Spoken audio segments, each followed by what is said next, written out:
Shiny Pokémon are pretty fascinating. They get arguably the best reactions out of Pokémon players, and are pretty interesting when you really look into them. So interesting, that after making 2 videos going over more or less completely useless facts about the Pokémon franchise, I wanted to make one that was exclusively about shinies. However, because finding 20 interesting facts about shiny Pokémon wasn't the easiest task, I decided to get the help of someone who knew a bit more about shiny Pokémon than I did. Hi everyone, I'm Shiny Collector, but you can call me LJ. As far as shiny Pokemon go, I'm a bit of a no-life, expert. These are the best shiny facts that we could come up with, but if you think you have better ones, feel free to blow up Alex's comment section, and let's see if you can surprise us with any. So, here are 20 not so useless, more interesting facts about shiny Pokemon. Hopefully there's at least one fact on the list that you didn't know about. Some shiny Pokemon are impossible to get in the games, even if the Pokemon is findable. For instance, the Johto starters in original Gold, Silver, and Crystal versions can be found, and they can be found shiny. However, they specifically can't be shiny if they're female due to a specific way that the games decide the Pokemon. This actually applies to all Generation 2 shiny Pokemon, with a 1 out of 8 chance to be female. They can't be both female and shiny. Another example is Victini. Most Pokemon that are shiny locked get unlocked later on, or given out as a shiny through an event. But Victini was only findable in black and white and never had a shiny event, so it remains unobtainable for 3 whole generations and a solid 9 years after its original release. There are many examples beyond those too, but those are just some of the more notable ones. Here are some other shiny Pokemon that you'll never be able to own, not because that they're impossible to exist, but rather impossible to catch, unless you're a cheater. Probably the most famous being the uncatchable shiny Poochyena in the Gen 3 games. It's the first Pokemon battle you have, but of course you have no Pokeballs at this point of the game. You'd think that Game Freak would fix this by shiny locking future uncatchable Pokemon. You'd think. Other uncatchable Pokemon that can be shiny include the Ralts that Wally catches in the Gen 3 games, although unfortunately if it does turn out to be shiny, it isn't shiny for the rest of the game.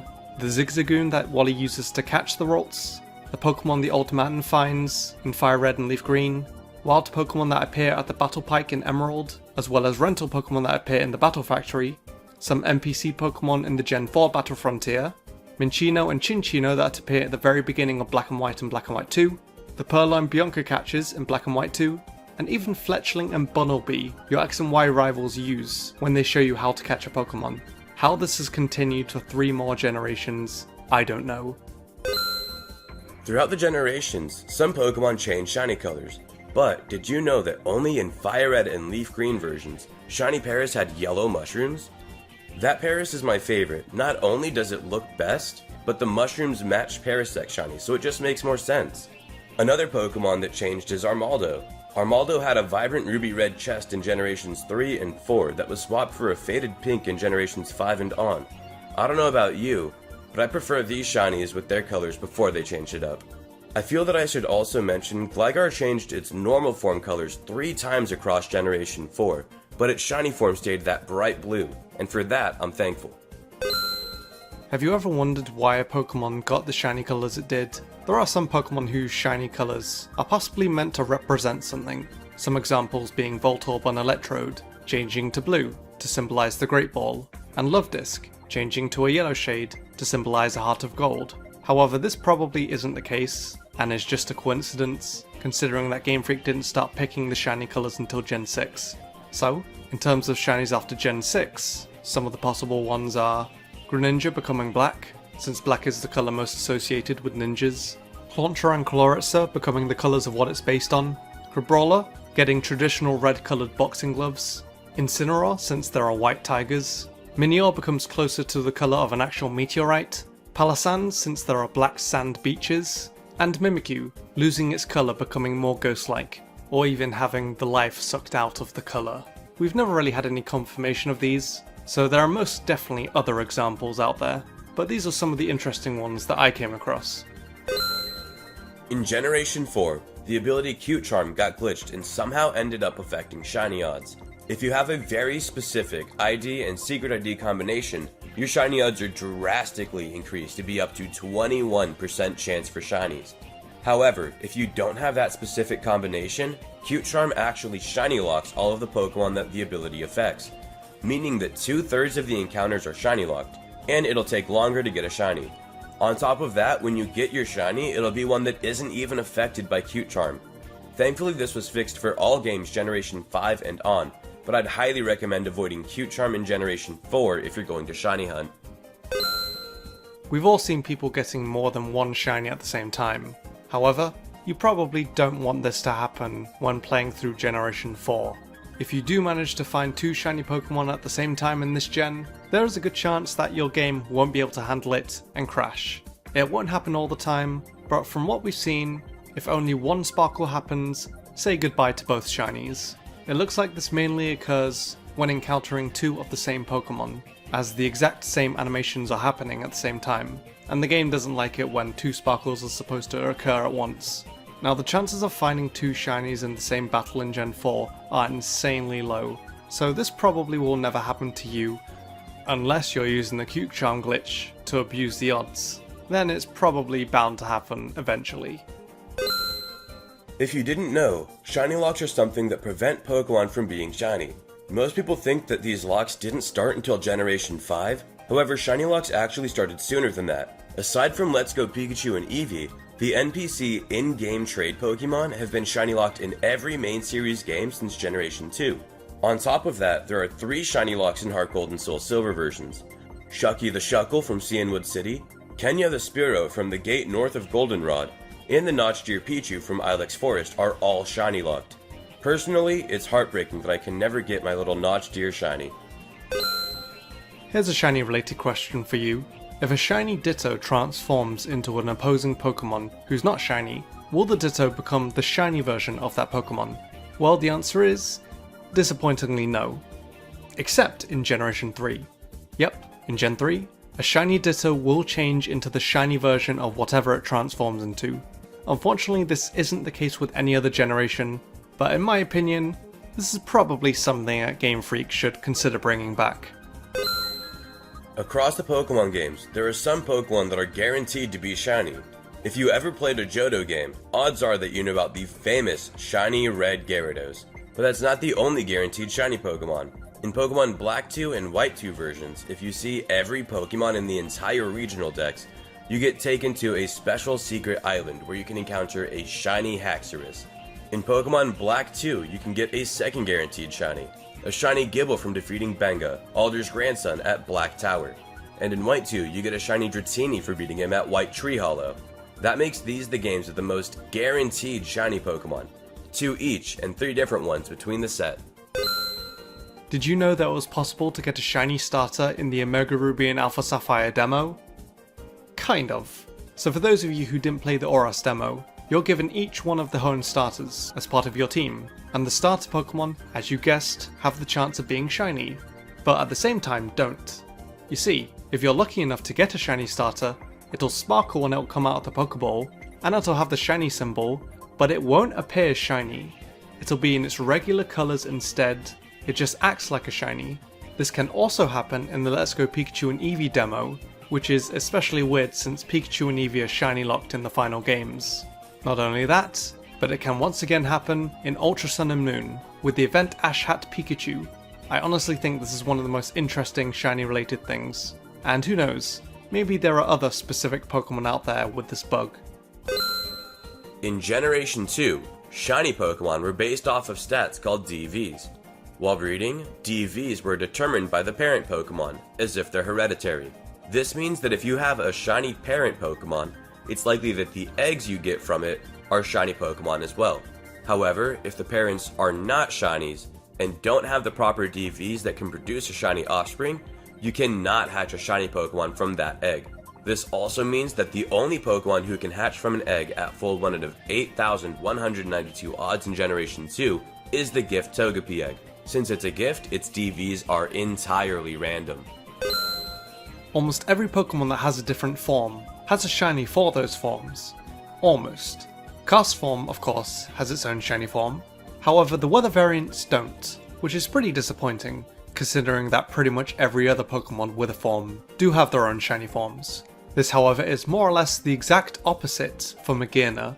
In its regular form, the shiny pretty much stays the same. However, its original colour form has a shiny variant that looks completely different. Here is some additional information. Marshadow may look like it also doesn't have its own shiny form. However, it actually does. The green on Marshadow you see when it performs certain moves changes to a purple in the shiny form, which is a pretty nice touch, although also quite hard to notice at first. Stop dreaming. Start driving. Order your Toyota during Red Tag Days. I'm new to Canada, so I love that my coworkers feel more like friends and family.